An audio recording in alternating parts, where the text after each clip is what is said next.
Purihin po ang Diyos at muli ay hangad po natin na sa training natin na ito ay mapatatag po yung ating simbahan. Okay? At kinakamusta ko po ang mga kapatid, mga leaders sa GCOM Christian Church. At kung meron pong ibang mga makakapanood at ito'y makakatulong po sa inyo, patuloy po tayong pagpalain ng ating Panginoon at maging matatag po ang ating mga simbahan. Now, patuloy na nagiging matatag po ang simbahan ng Panginoon kapag ang salita niya at ang mga prinsipyo ay naia-apply at naisa sa pamuhay. Bakit po? Sapagkat ang salita ng Diyos ay buhay, mabisa, at alam natin that the law of the Lord is perfect. Ibig sabihin, napakagandang gabay sa buhay ng isang tao, tumutuwid ang kanyang pananaw, tumutuwid ang kanyang damdamin, okay? Bumabait, gumaganda ang kanyang pagkatao. Bakit po? Kasi ang salita ng Diyos ay pure, mabisa at napakabuti. Okay? Now, isa po sa nais nating pag-aralan ngayong araw na ito, ang turo ng Panginoon patungkol po sa tithes and offering. Okay? Specifically po sa tithes.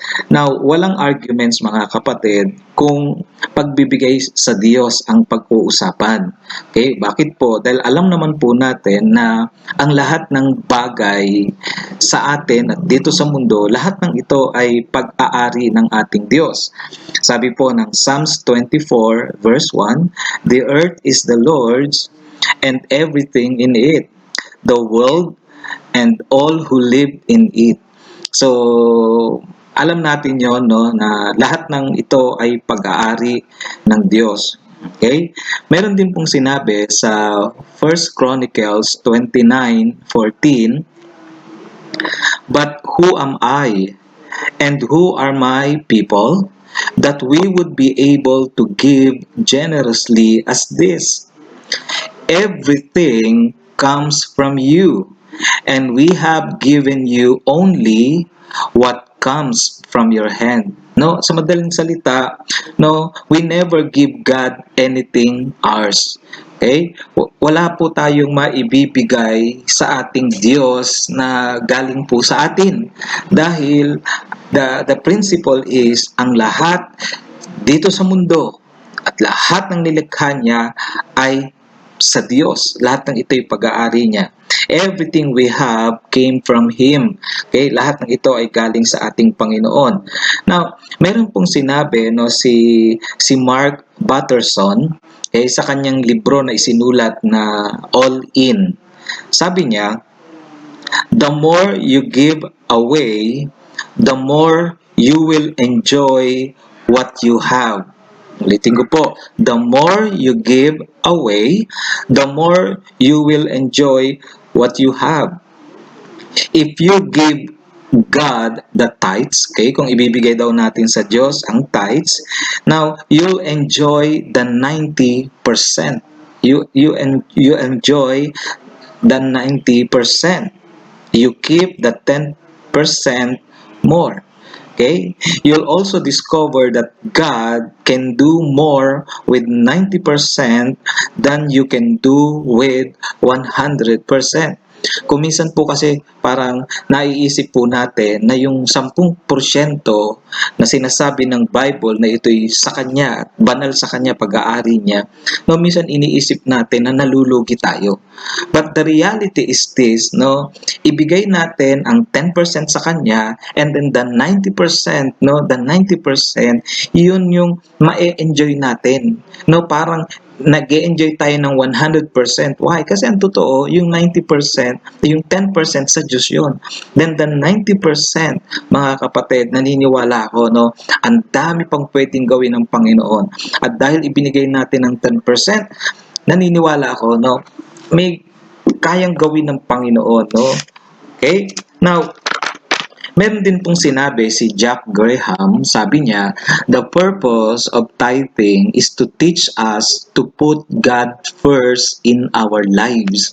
Okay? So, ang prinsipyo pala na ito ay magpapakita na let us put God first, no, sa ating buhay.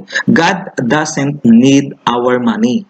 God doesn't need our money Okay? He wants what our money represents.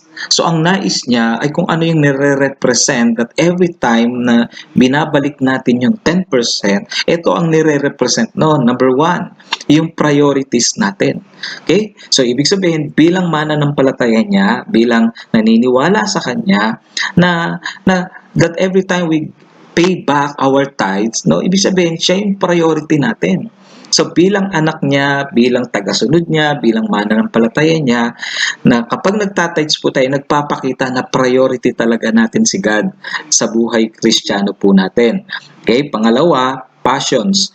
Okay? Nire-represent ng ating pagbabalik ng tithes yung passion po natin. Ibig sabihin, nandoon yung burning desire to honor Him, nandoon yung burning desire na, alam niyo yun, na tungkol sa Kanya. Mahal natin siya at nag-aapo yun. Kaya hindi natin nakakaligtaan, bahagi na ng pagkatao natin because nire-represent po ng ating pagbabalik ng tithes yung passion po natin. And of course, nire-represent din po ang purposes. Okay? Ano ba yung mga layunin nito? No? Yung dahilan, yung pagkilala natin sa Kanya because He is God, He is our God, and He is good to us. Okay? He is our God, and He is good to us. Now, so ang point mga kapatid, make a commitment to tithe and dedicate yourself to it. Okay? Hayaan po natin na ibigay po natin, no? At maging dedicated po tayo, maging committed po tayo mga kapatid sa pagbabalik ng ikapu. And more than anything, trust God and let Him prove His promises. Okay? So, mabuhay po tayo ayon doon sa kanyang mga inutos, mga kapatid. At hayaan po natin na yung kanyang mga pangako ay maranasan po. At the more natatatag yung ating paniniwala. Bakit? Kasi tapat ang Diyos sa pangako. At kapag yung pangako niya nakita nating natutupad, lalo tayong lumalalim. Lalo tayong tumatatag sa pagiging Kristiyano po natin. At nang nagaganap po yun, that every time we give our tithes to Him faithfully. Okay? Now, meron din pong sinabi mga kapatid, sa Malakay 3:10, sabi dito, tithing is giving back to God 10%. Okay? Whatever He blesses us with financially. Okay? Sabi ng Malakay 3:10, bring the tithes into the storehouse. Okay? So, ibig sabihin, no, anumang naging bahagi, naging kita, ano man yung pumasok, pinagpala, ano yung dumating. Now, yung ikasampung bahagi na yon mga kapatid, ay opportunity para, alam niyo yon, yung maipakita, maisabuhay natin na siya yung priority natin, na yung passion natin ay siya, no? At yung purpose nito, no, na inaahayag natin na siya ang ating Diyos at siya ay napakabuti sa atin. Sabi ni Dr. Charles Stanley, ang storehouse daw po, no, ay ito yung His tabernacle or temple, no, sa Old Testament, pero sa New Testament naman po ay church. Yan ay ayon kay Dr. Charles Stanley. Okay? Now, let us give regularly. Okay? Wherever we worship God. Okay? So, ibigay po natin ang atin pong ikasampo. Regular po natin ibigay. That every time na magtitipon-tipon, sasamba sa kanyang pangalan, okay? Magtitipon, no? Lagi po tayong nagkakaloob sa ating Panginoon. Lagi natin ibinabalik, okay, ang ating tithe sa ating Panginoon. Okay? Kaya po tayo nagbibigay ng tithes mga kapatid, hindi lamang po dahil para sa church building, di ba? Hindi lang naman po ito dahil sa allowance po ng pastor, mga kapatid. Kundi ibigay natin ang ating tithes, hindi lang 'yon mga kapatid, kundi dahil upang suportahan po natin ang pagpapalawak ng pag-share ng gospel ni Jesus, yung mabuting balita. Okay? At pangalawa po ay para makapag-minister po tayo sa community, especially sa mga panahon ng crisis. Naniniwala po ako na sa pamamagitan ng mga tulong na pwede nating ibigay, ay pwede nating ilakip ang pag-asa na galing sa ating Panginoon. Ano ho? For His name's sake. Okay? Now,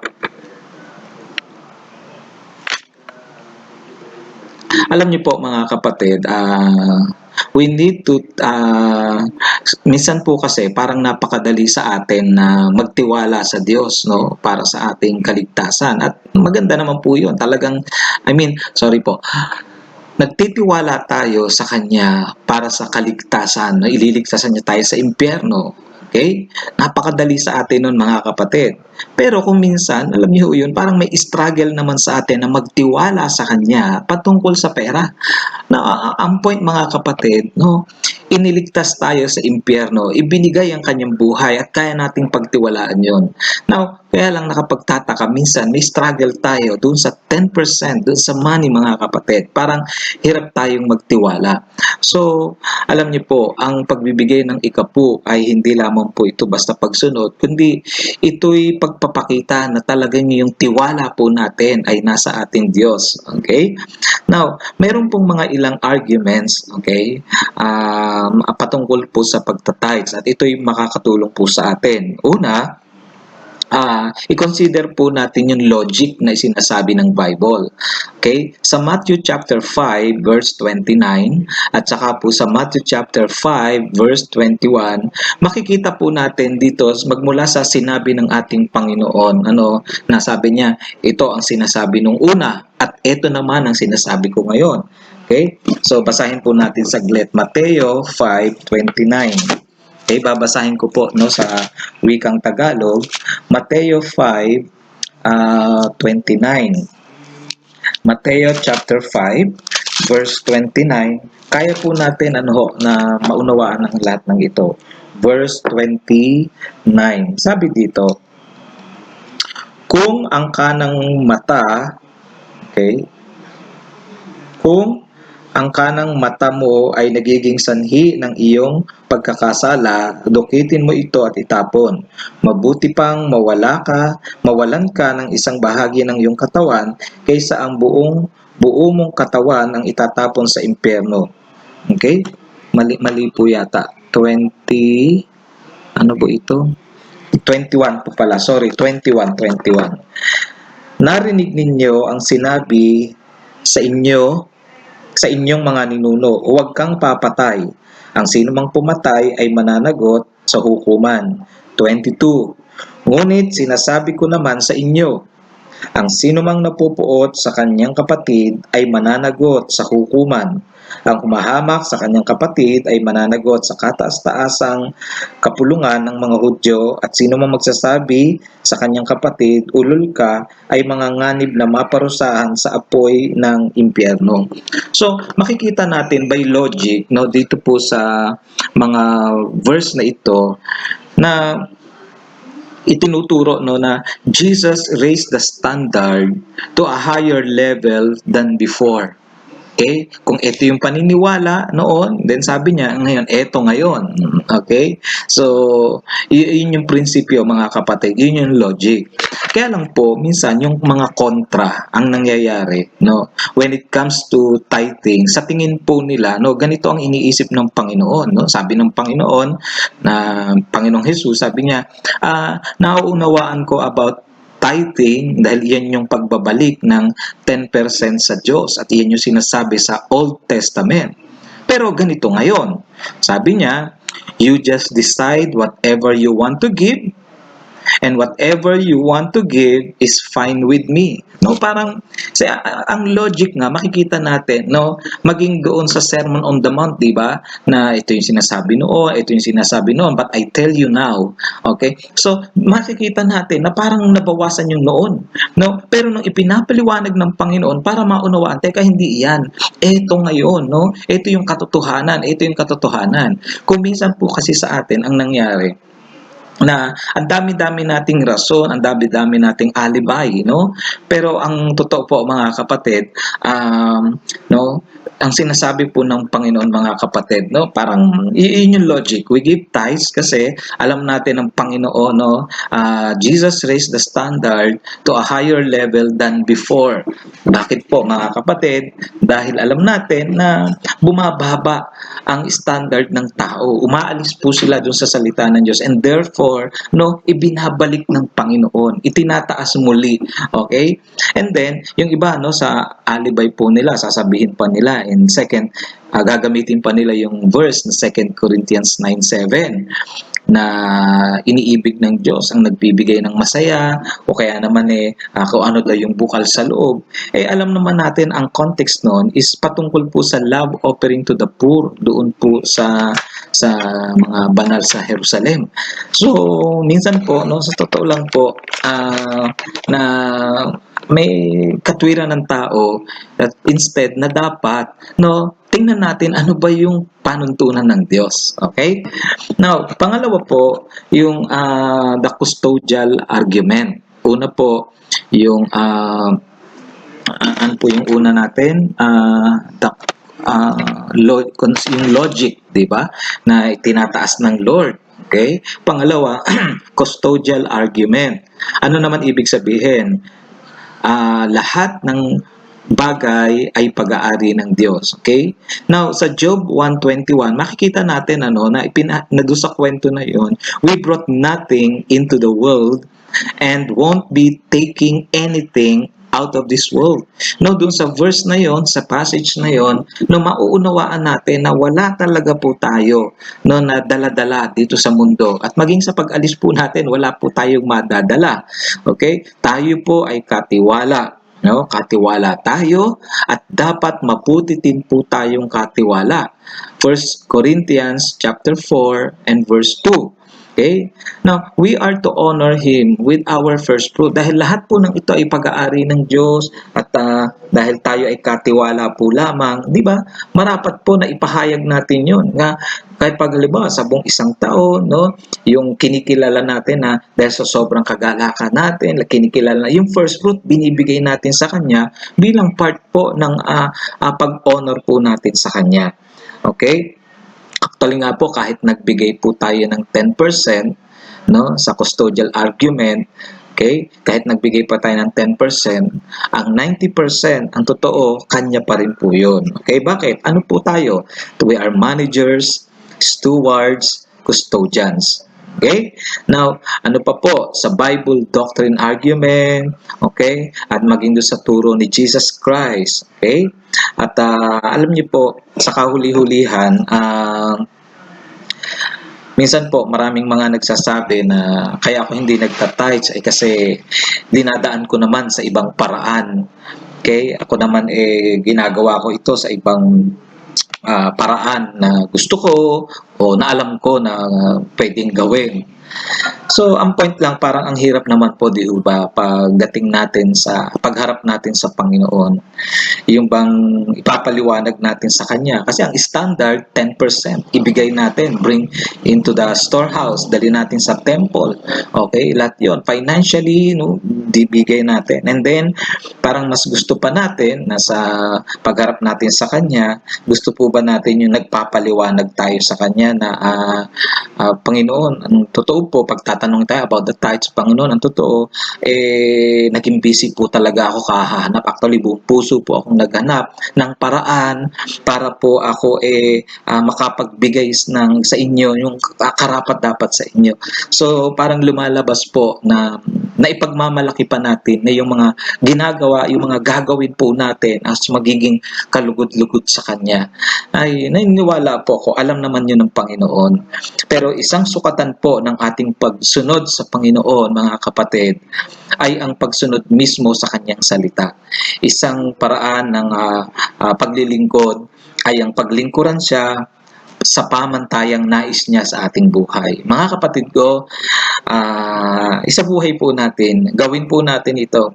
May pangako ang Diyos. Alam ng Diyos ang ating mga pangangailangan. Bagkus ang sabi niya, unahin nyo, seek first the kingdom of God and His righteousness, and all these things will be added to you as well. Okay?